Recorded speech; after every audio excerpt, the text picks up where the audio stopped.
By the time the number 19 crossed the Missouri state line, the sun had crawled low in the sky and afternoon was fading into evening. The train had built up a wild head of steam over the last few miles. As Tennessee fell behind, it began picking up speed, the wheels chanting and chuckling, the fields blurring into jaundiced yellow streaks by the track. A fresh gout of black smoke unfurled from the train's crown and folded back to clutch the cars like a great black cloak. Connolly shut his eyes as the wave of smoke flew toward him and held on tighter to the side of the cattle car. He wasn't sure how long he had been hanging there. Maybe a half hour. Maybe more.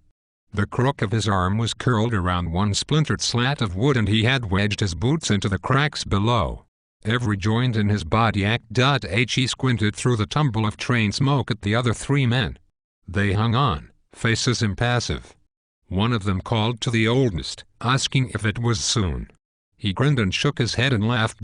10 miles on, Connolly felt the train begin to slow and the countryside started to take shape around him. The fields all seemed the same, nothing but cracked red earth and crooked fencing. Sometimes there were men working in the fields, overalled and with faces as beaten as the land. They watched the train's furious procession with a country boy's awe. Some laughed and called to them. Most did not and watched their coming and going with almost no acknowledgment at all. The old man before him hitched himself low on the train, eyes watching the wheels as one would a predator. He held up 3 fingers, waved. Then 2. Then 1, and he dropped from the side of the train. Connolly followed suit, and as he rolled he saw the churning wheels no more than 3 feet from him, hissing and cackling. He slid away until he came to rest in a ditch with the others. They stood and beat the dust and grit and soot from their faces. Then they crouched low in the weeds and waited until the train's passage was marked only by a ribbon of black smoke and a roar hovering in the sky. "Think they coming back?" whispered one of the young ones. "Coming back to look for us?" "Boy, what are you, an idiot?" said the old man. "No train man is going to double back looking for trouble.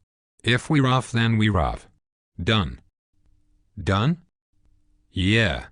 Count your limbs and teeth and start using your feet.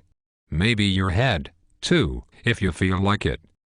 He scratched his gray hair and grinned, flashing a crooked mouthful of yellow teeth. They shouldered their packs and began heading west, following the tracks. "Should have held on longer," said one of the men.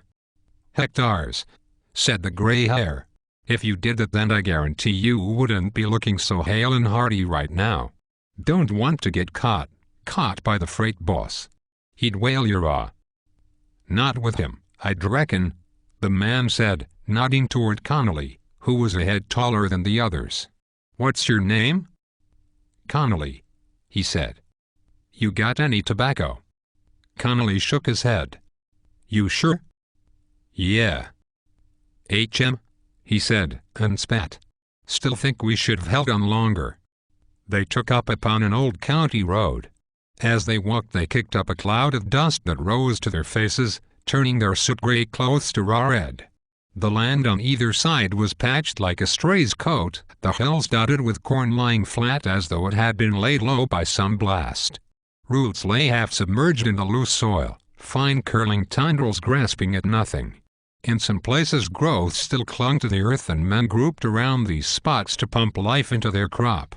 As Connolly passed they looked up with frightened, brittle eyes and he knew it would not last. The 2 younger men paced ahead and one said, "Why don't these dumb sons of bitches leave?"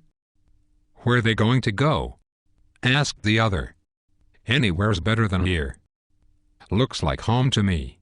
This seems to be my anywhere and it ain't much better."